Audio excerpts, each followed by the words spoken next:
Hello everybody, Amazing Atheist here. Quick update on my book Evil Scum. For those of you who ordered it, I just want to let you know that it's printing right now over at the printer, and they'll be shipping it to me soon, and then I will be personalizing them and sending them out to you, so you shouldn't have to wait too much longer for those to arrive. Okay, now Howard Blum's interview was supposed to be today, but I have decided to push it back to tomorrow so that I may respond to Mr. Lee Doran. That is How the World Works, which I've always thought was a really arrogant moniker, but that's neither here nor there. Now, on this particular issue, the issue of free market capitalism, Lee sort of has the advantage of being way more in the mainstream thought. But I do want to clear a few things up. But before I do, let me just say that I think it's always important that we boldly declare our ideas and be ready for criticism and be open to argument and be ready to change our minds. That's not to say that I have changed my mind, because I haven't, but I'm ready to. I'm ready to change my mind the moment someone makes an argument that sways me. But a lot of people in the comments section, they only seem interested in carrying around a rubber stamp with the word wrong written on it, and just put wrong, wrong. That's not good enough. Words are a form of capitalism too, and the capital that backs words up are arguments. Arguments for or against something. So just declaring something to be incorrect by itself without any sort of argument is not sufficient. It's weak, it's intellectually bankrupt, and I don't know why you would even waste my time with it. Now, Lee said that my video was the economics equivalent of creationism. That me talking about economics is like some dumbass fundy retard talking about evolution, because I don't really understand economics. In fact, I have such a poor understanding of economics that it can be compared to a creationist understanding of evolution. That's how horrible my grasp of economics is. And I've heard that sentiment echoed over and over and over again by a number of Lee's subordinates and followers and so on and so forth. But I think they're forgetting to look at things right under their nose as if they've never seen them before. They're forgetting to constantly flip things around and examine them from a new perspective, from a new angle. They're forgetting that you cannot become complacent in an ideology. Now, Lee said that I said that capitalism doesn't work, but I never said that. I said that free market capitalism, if you take all of its tenets at face value, could not generate wealth. That is what I said. I never said that capitalism could not generate wealth, because obviously capitalism can generate wealth. We live in a capitalist system, and wealth is generated. Therefore, I would have to be a complete fucking moron to say that capitalism doesn't generate wealth. Lee also said that I said that company profits should be split off among the workers on a percentage basis. I did not say that. I was speaking hypothetically of a free market system, and I was basing that on a quote by Murray N. Rothbard, who is a prominent free market capitalist who even coined the term anarcho-capitalism. What he said was that in a free market system, every person has a property right over his person and his own labor, and can make free contracts for those services. Now, I want to talk about value, if I could, because I think that a lot of the problem that people have with the argument that I made has to do with value. It has to do with this idea that all value is decided subjectively, because as far as I can figure, there are actually three types of value. There exists objective value. Value for things that human beings absolutely need to have a healthy and prosperous existence.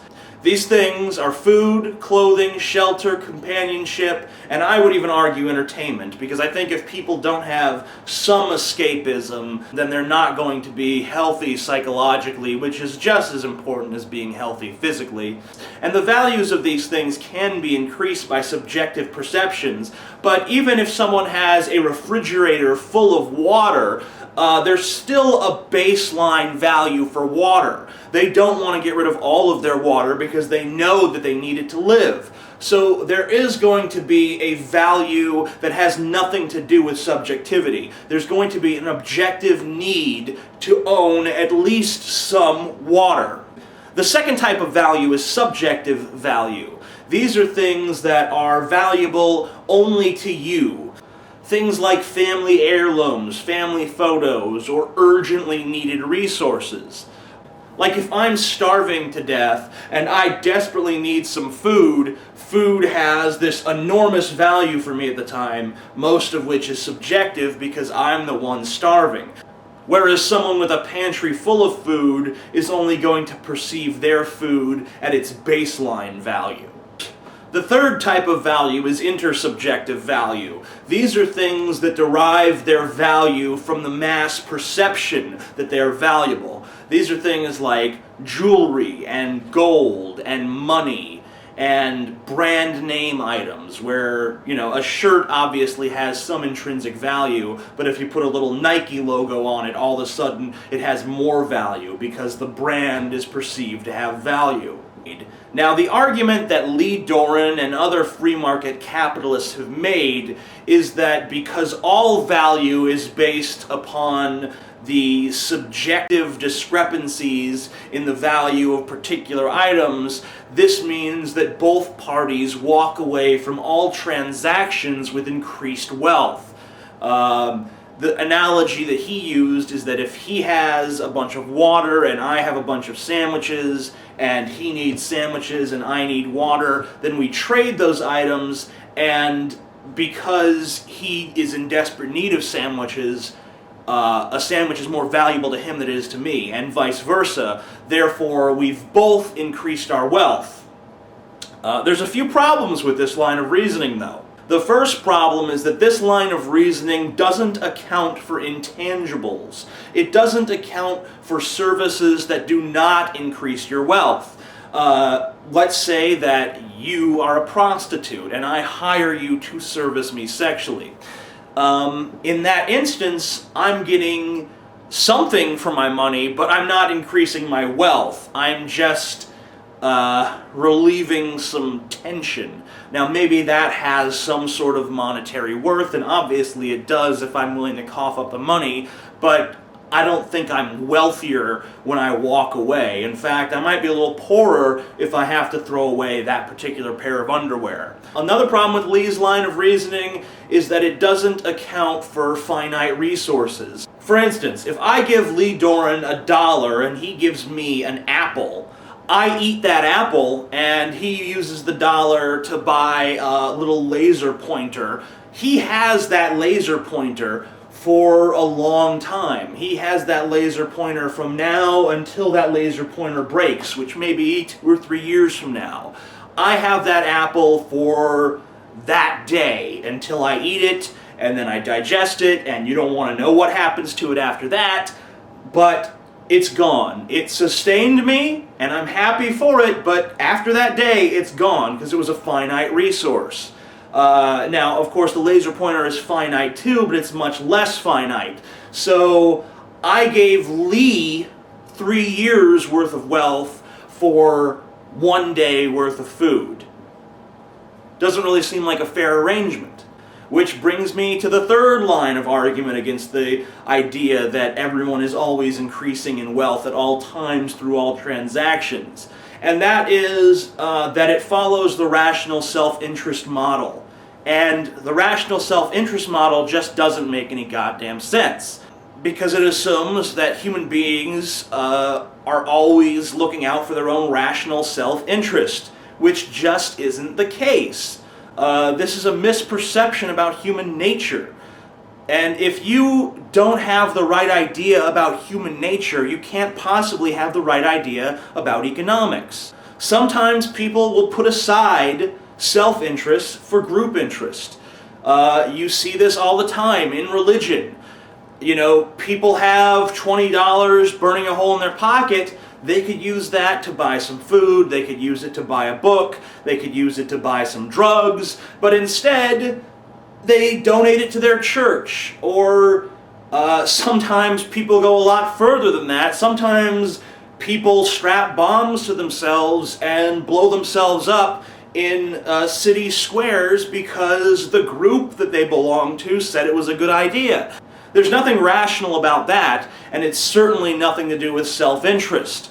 Not all of our goals are rational. A lot of them are really quite irrational if you take a good look around the world. And then there are some people who don't even have self-interest. They just don't care. They have a defeatist attitude. They just shamble along in the world, just not giving a shit. There are sometimes homeless people, sometimes they're like these bohemian artist types, but they're out there. And the fact that there are plenty of people out there in this world, whether they be religious zealots, or just plain crazy, or they just don't care, they don't behave according to rational self-interest. And if you have an economic policy that demands that all humans at all time follow that behavioral pattern, then you're going to have a lot of inherent flaws in your economic policy because you're making assumptions that are entirely unfounded. Another major problem with the free market argument, and this is the main one, is that it ignores objective values. It ignores baseline values, where even though I have a fridge full of sandwiches, I attach some value to those sandwiches, and he attaches some value to his water, because we both know that we can't live without our sandwiches and our water, so we have to ascribe some value to it, even if we're rich with it. Even if we have so much of it that we don't know what to do with it, we still have to have some baseline value for it. Okay, now I'd like to briefly defend my definition of the word fraud, because let's say that in Lee Doran's possession is an object of immense subjective value to me, but it has no subjective value to him. It only has its objective value, or its intersubjective value. Let's say it's a locket, and it is generally perceived by everyone to be worth about $30, but it has immense subjective value to me because it used to belong to my father, who is now passed away. And I desperately want this locket, and I would be willing to pay so much money for it. Is it fair for him to come and sell it to me for $200 because he knows he can get that out of me? Is it fair for him to exploit me? Is it fair for him to use my grief and my desire for this item in order to rip me off of my money, even though he knows the locket is only worth $30 based on intersubjective values and probably less based on objective values?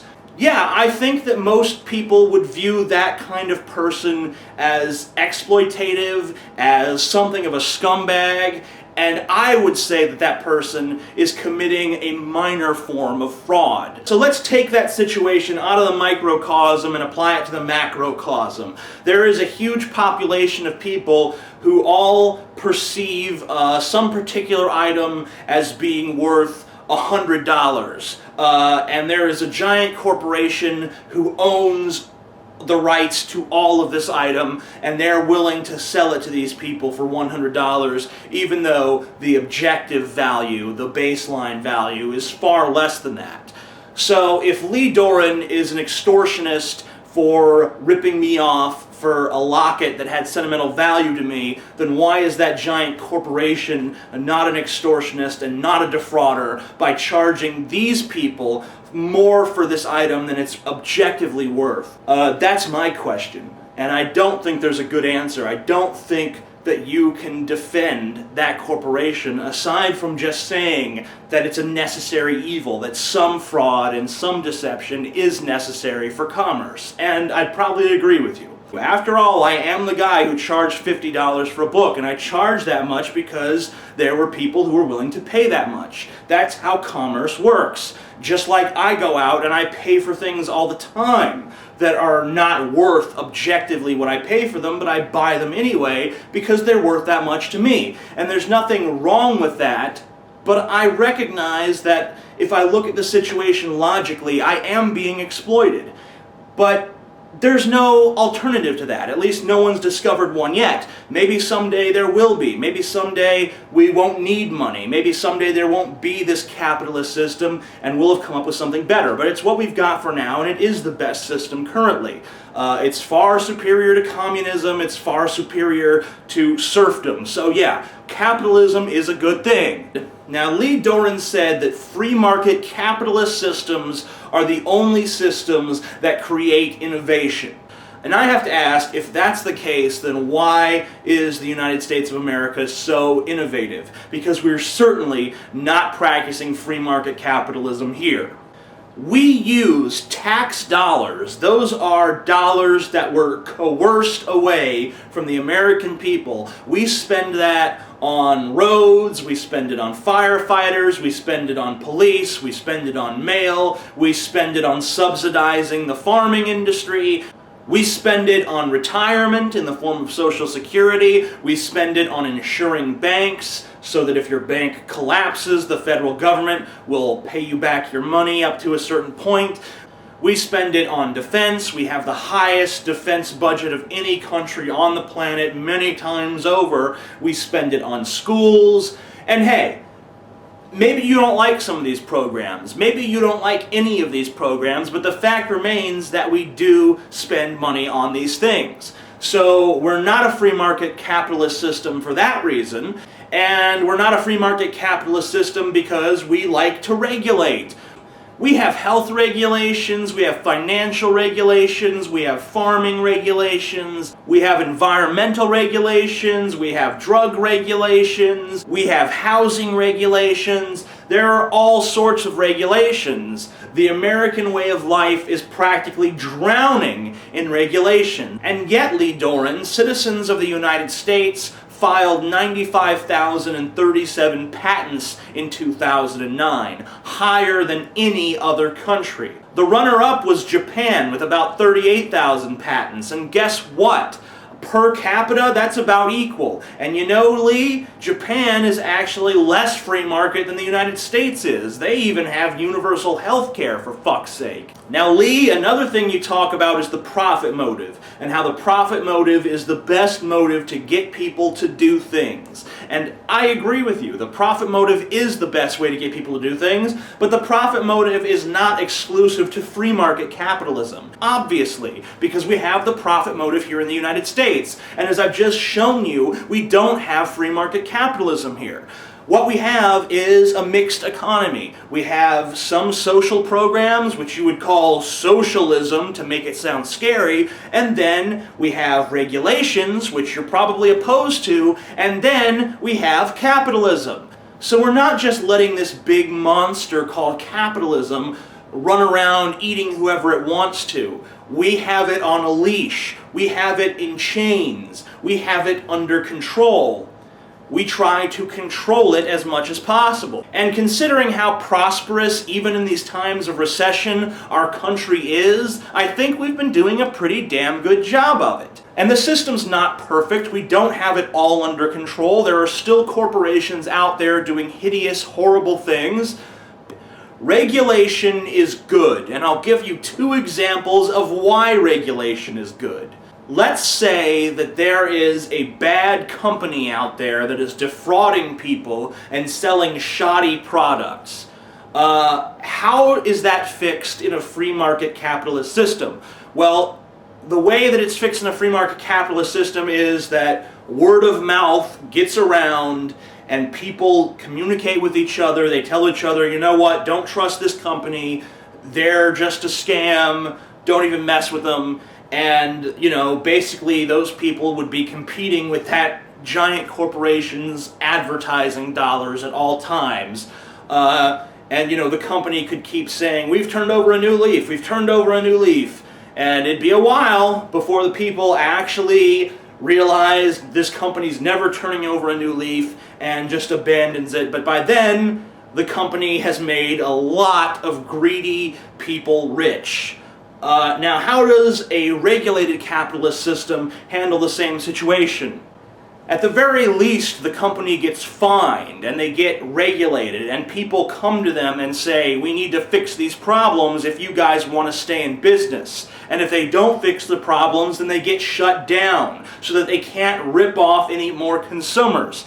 In both the free market system and the regulated system, the problem gets solved. But in the free market system, it gets solved very, very slowly. In the regulated system, it gets solved relatively fast. Second example, let's say that there's a new untested drug developed by some pharmaceutical company. In a free market system, if the drug looks promising in trials, if it doesn't kill too many people, they'll just put it out on the market. If they think they can make money off it and the backlash from it is not going to be too bad, then they'll put it out on the market and they'll let people buy it. And if 1 out of every 1,000 people dies, well, that's just the cost of doing business. If it works for 999 people out of 1,000, then hey, amen. In regulated capitalism, the drug is tested by an unbiased third party who weighs the risks and the benefits of the drug, and if the risks outweigh the benefits, then they don't let the drug be released to the public. And when I'm talking about risks and benefits, I'm not talking about the risks of lawsuits and the benefits of making giant piles of cash. I'm talking about the patient's risks of dying and the benefits of the patient not dying. Aren't you glad that there are people who don't let giant callous corporations sell you things that will kill you without telling you the risks? Aren't you glad that Taco Bell doesn't serve you poison lettuce because there is some regulator who makes sure that the farmer who grows that lettuce is doing it right and he isn't using any chemicals that you wouldn't want on your lettuce in the first place? Aren't you glad that the pharmaceutical companies can't put whatever drug they want to on the market? Aren't you glad that if a company defrauds you and scams you and sells you a shoddy product that doesn't do what they claim it does, there is some government agency out there that will at least give them a little bit of a spanking? Because I am. And that's why the system that we have now, while it's not perfect, and it does have its flaws, is a better system than letting laissez-faire, free market, open market capitalism just have free reign and allow the market to control our lives. Allow Adam Smith's invisible hand to give America the finger. Capitalism is like a raging beast. I say slap a saddle on its back, put some reins in its mouth, and tell it where to go. Lee Doran says, let it loose and see if it brings us flowers. I'm the Amazing Atheist. Peace the fuck out.